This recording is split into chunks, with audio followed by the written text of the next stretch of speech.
দীর্ঘ সময়ের ঐকমত্য কমিশনের বৈঠকের আজকেই সম্ভবত শেষ দিন। আরও দু একবার আমরা শেষ দিন বলেছিলাম, কিন্তু সেটা নানা কারণে এক্সটেন্ড করেছে। যেহেতু আজকে সভাপতির সভাপতিত্বে এই মিটিং শেষ হয়েছে, এটা শেষ দিন। এই দিনে আমি আপনাদের সবাইকে ধন্যবাদ জানাচ্ছি দীর্ঘ আপনাদের সার্ভিসের জন্য। আপনারা জানেন যে 17 তারিখে ঐকমত্য কমিশনের উদ্যোগে পার্টিসিপেটরি সকল রাজনৈতিক দলকে দাওয়াত দিয়ে এর সমাপনী যে সিগনেচার করা ঐকমত্য আমাদের যে চার্টারের উপরে সেই অনুষ্ঠানটি হবে। আমরা দাওয়াত পেয়েছি প্রপারলি এবং আমরা আশা করি সেই প্রোগ্রামে আমরা উপস্থিত হব ইনশাআল্লাহ। আজকে আমরা কয়েকটি বিষয়ের উপরে আমাদের পক্ষ থেকে জনাব মতিউর রহমান আকন কিছু বিষয়কে তুলে ধরেছে। আমরা প্রথমে আমাদের ভিতরে দুটো আলোচনা ছিল যে দুটো প্যাকেজেই তারা গণভোটের ব্যাপারে ম্যাটেরিয়াল করে সেখানে পাঠাবে। আমরা বলেছি না, এটা ঠিক হবে না। আমরা যে সমস্ত বিষয়ে আমরা এক জায়গায় আসছি এবং এনসিসি সিদ্ধান্ত দিয়েছে সেই সবগুলোকে একটা প্যাকেজ করে একটা প্যাকেজের উপরে গণভোট অনুষ্ঠিত হবে। ডিজাইন, এলিগেন্স, বিউটি, সেরা পণ্য সবার জন্য জেভিকো। আপনারা জানেন যে বিএনপি শুরু থেকেই গণভোটের ব্যাপারে দ্বিমত পোষণ করছিল, কিন্তু শেষ পর্যন্ত তারা এই গণভোটে রাজি হয়েছে। বাংলাদেশ জামাত ইসলামীর পক্ষ থেকে বিএনপিকে আমরা ধন্যবাদ জানাই এই জায়গায় গণভোটে এক হওয়ার জন্য। এখন গণভোট কখন হবে এই নিয়ে আবার কিছুটা আমাদের ভিতরে ডিফারেন্স আছে। আমরা বলেছি গণভোট হচ্ছে রিফর্মস কমিটির জন্য, এটা একটা আলাদা বিষয়, আর জাতীয় নির্বাচন একটি আলাদা বিষয়। 2 নম্বর হচ্ছে গণভোটে এমন কিছু দিক আছে যেগুলা যদি হা না ভোটে হা হয় তাহলে তার ভিত্তিতে নির্বাচনের ক্যারেক্টারে কিছু পরিবর্তন হবে। যেমন upper house PR system by voters, not by the MPs, এই ব্যাপারেই কমিশনের আমরা সকলেই সিদ্ধান্ত গ্রহণ করেছি, আমরা একমত হয়েছি।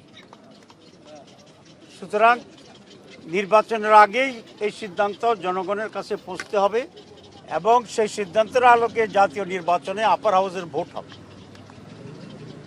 যদি এটা নির্বাচনের দিনেই হয়, কেউ কেউ চাচ্ছে নির্বাচন দিনে একসাথে, তাহলে আপার হাউস তো নির্বাচন দিন পর্যন্ত আর পাস হইল না, হানার জন্য অপেক্ষাতে হয়ে গেল। তো হানা যদি আমরা বলি যে হা হয়েছে, তাহলে কি একটা আবার নির্বাচন হবে আপার হাউসের জন্য? এটা একটা উদ্ভট টাইপের আলোচনা। কেউ কেউ বলছেন যে লোয়ার হাউসে যে ভোট পাবো আমরা, যদি হানাতে জয় হয় সেই প্রপোর্শনে আমরা আপার হাউসকে অ্যাকসেপ্ট করে নেব এবং সেভাবে ডিস্ট্রিবিউশন হবে। এখানে বিষয়টা হবে সন্তান জন্মের আগেই কাপড় চোপড় কিনে ফেলার মতো অবস্থা, কারণ যেদিন ভোট হবে সেদিন পর্যন্ত তো আপার হাউস নাই, কিন্তু আপনি আপার হাউসের ভোট দিচ্ছেন। তো সেই জন্য নাই যেটা সেটার উপরে ভোট হয় কী করে? রেট্রোস্পেক্টিভ যদি ইফেক্ট দিতে বলেন তাহলে সাংবিধানিকভাবে এখানে জটিলতা হইতে পারে, কারণ যেটা অস্তিত্ব নয় সেটার উপরে আগে ভোট, যেটা আমরা বলি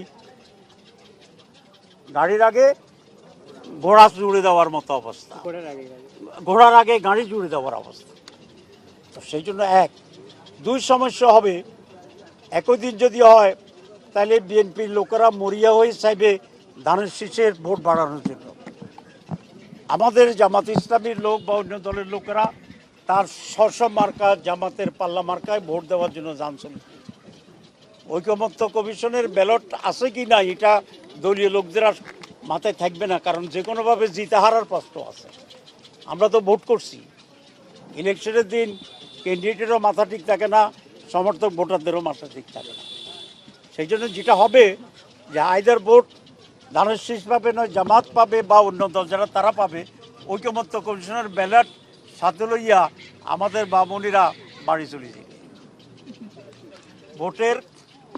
ভোট কাস্টিং হানা ভোটে একেবারেই অপ্রতুল হবে, কারণ সেদিন এটা কোনো গুরুত্বই থাকবে না।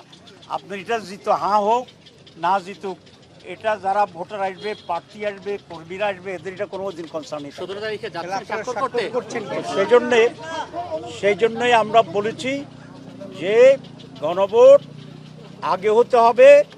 নভেম্বরে আমরা সাজেস্ট করেছি, 2টা গণভোটের নজির আছে, 17 দিন হয়েছে, 21 দিন হয়েছে।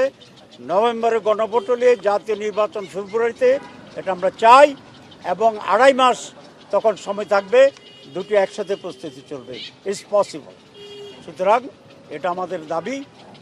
আর ওয়ান প্যাকেজ যেটা আমরা বলেছি ফর হানা ভোট, এই কন্টেন্টস থাকতে হবে, এটা আমরা বলেছি, এবং আমরা যদ্দূর আমাদেরকে বলা হয়েছে ঐকমত্য কমিশন সেইভাবেই এখন অগ্রসর হচ্ছে। 17 তারিখে আপনারা যাচ্ছেন 17 তারিখে আমরা আশা করি যাব, এবং সিগনেচারের ব্যাপারে তো প্রশ্ন করবেন কি না, তো সেই প্রশ্নের জবাবটা দিয়ে বলতে চাইতেছি যে মাত্র 1 দিন বাকি আছে, ওই দিন গেলেই আমি ইনশাআল্লাহ দেখে ফেলবেন, জেনে যাবেন।